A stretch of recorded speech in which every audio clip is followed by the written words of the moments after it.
ভাষা শহীদদের রক্তের উপর জন্ম নিল এক নতুন চেতনা। বাংলা ভাষা পেল তার দাবির নৈতিক শক্তি। শহীদ মিনারের প্রথম ইঁট বসানো হয়েছিল ভয়ের পরিবেশে। প্রতিটি ইঁটের ভেতর জমা ছিল কান্না, ক্ষোভ আর প্রতিজ্ঞা। তাই তো সেই মিনার দাঁড়িয়েছিল মাথা উঁচু করে, বলছে ভাষাকে হত্যা করা যায় না। আজও ফেব্রুয়ারি এলেই বাতাস ভারী হয়। শহীদ মিনারে জমে থাকা ফুল নীরবে কথা বলে।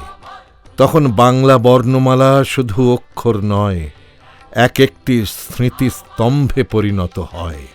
ভাষা আন্দোলন আমাদের শিখিয়েছে নিজের ভাষার জন্য দাঁড়ানো মানে নিজের অস্তিত্বের পক্ষে দাঁড়ানো।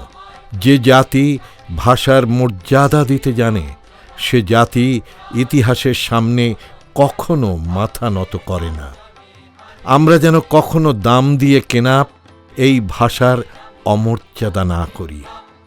কবি শামসুর রহমানের কবিতা বর্ণমালা আমার দক্ষিণী বর্ণমালার মতো খ্যাংরার নোংরামি যেন চিরতরে বন্ধ হয়।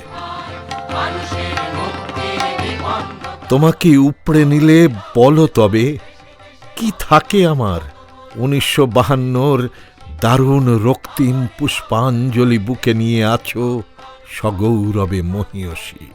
সে ফুলের একটি পাপড়িও ছিন্ন হলে আমার সত্তার দিকে কত নোংরা হাতের হিংস্রতা ধেয়ে আসে। এখন তোমাকে নিয়ে খ্যাংরার নোংরামি, এখন তোমাকে ঘিরে খিস্তি খেউড়ের পৌষ মাস। তোমার মুখের দিকে আজ আর যায় না তাকানো।